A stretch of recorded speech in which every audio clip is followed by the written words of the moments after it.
আসসালামু আলাইকুম। আমি জুবাইর। প্রিয় দর্শকবৃন্দ, আজ আমি একটি সম্পূর্ণ ব্যতিক্রমী ভিডিও নিয়ে আপনাদের মাঝে উপস্থিত হয়েছি। আজ একটু আলোচনা করব সামাজিক অবক্ষয় এবং নীতি নৈতিকতা মূল্যবোধ সম্পর্কিত বিষয়। আমরা প্রথমে চলে যাচ্ছি যে আগামী 14 ফেব্রুয়ারি এই দিনটি হচ্ছে আপনার ইংরেজি একটি ভালোবাসা দিবস, অর্থাৎ ভ্যালেন্টাইন্স ডে।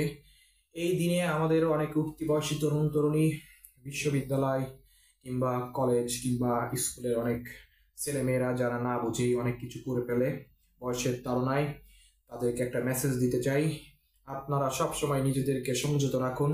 দেখেন, প্রেম কোনো খারাপ কিছু নাই। প্রেম ভালোবাসা এগুলো আসলেই, যদি আপনি সাধ্যের মধ্যে থাকেন, একটি সীমা ভিতরে যদি অবস্থান করেন এবং আপনি নীতি নৈতিকতার মধ্যে, মূল্যবোধের মধ্যে, সামাজিক যে সুশৃঙ্খলা এর মধ্যে অবস্থান করে যদি আপনি প্রেম ভালোবাসা করেন, সেখানে কোনো ধরনের বাধা নাই। কিন্তু আপনারা যারা এই প্রেম ভালোবাসাকে পুঁজি করে একটি খারাপ দিকে ধাবিত হচ্ছেন, অথবা আমি বলতে চাচ্ছি না এমন কোনো অনৈতিক কর্মকাণ্ডে লিপ্ত হচ্ছেন, তাদেরকে বলতে চাই আপনারা আপনাদের পরিবারের মুখে চুনকালি দিচ্ছেন। সামাজিকভাবে আপনারা আপনাদের যে সোসাইটিতে যে সম্মান আছে সেই সম্মানকে আপনারা ভুলণ্ঠিত করছেন। আপনাদেরকে একটি মেসেজ দিতে চাই, দেখেন, ইসলামিক দৃষ্টিকোণ থেকে এই ধরনের সম্পর্ক সম্পূর্ণ অপবিত্র সম্পর্ক এবং এর কোনো আপনার ভালো কোনো দিক নাই, অর্থাৎ আপনাকে এর জন্য হয়তো পরবর্তীতে পস্তাতে হবে।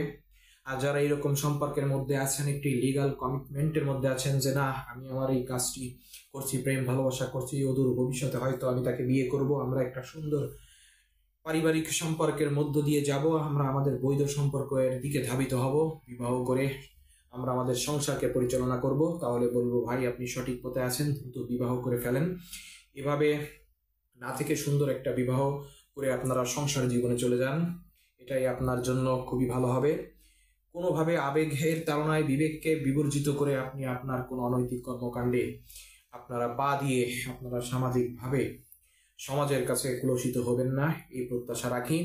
সর্বোপরি একটা মেসেজ দিতে চাই, দেখেন, এই ধরনের সম্পর্কের কোনো আইনগত ভিত্তি নাই, অর্থাৎ আপনারা যদি প্রেমের সম্পর্ক করেন বা অবৈধ কোনো সম্পর্কে জড়িয়ে যদি কোনো একটি এমন একটি কাজ হয়ে গেছে যার কারণে কোনো একটি পক্ষ খুবই আপনার লজ্জার মধ্যে পড়ে গেছে, অর্থাৎ আমরা যদি আইনের ভাষায় বলি যে এই অনৈতিক সম্পর্ক থেকে বাচ্চা কনসিভ হয়ে গেছে এবং আপনার প্রেমিক আপনাকে আর মেনে নিতে চাচ্ছে না, তখন আপনি তার অনশন করছেন বা আপনি তাকে তার বিরুদ্ধে রেপের মামলা দিয়ে তাকে আদালতের সম্মুখীন করছেন, দেখেন, এতে আপনার মান সম্মান যাচ্ছে, উভয়েরই মান সম্মান যাচ্ছে। এরকম ধরনের সম্পর্কের কোনো আইনগত ভিত্তি নেই এবং ইসলামিক শরিয়া মতে এই ধরনের সম্পর্ক জিনা ব্যভিচারের সমান। তাই এই ধরনের কর্মকাণ্ড থেকে দূরে থাকুন, প্রেম ভালোবাসা একটি সীমার মধ্যে রাখুন। আপনারা এই সীমাকে লঙ্ঘন করে এসে ব্যভিচারের মধ্যে পড়বেন না, এই প্রত্যাশা রাখছি।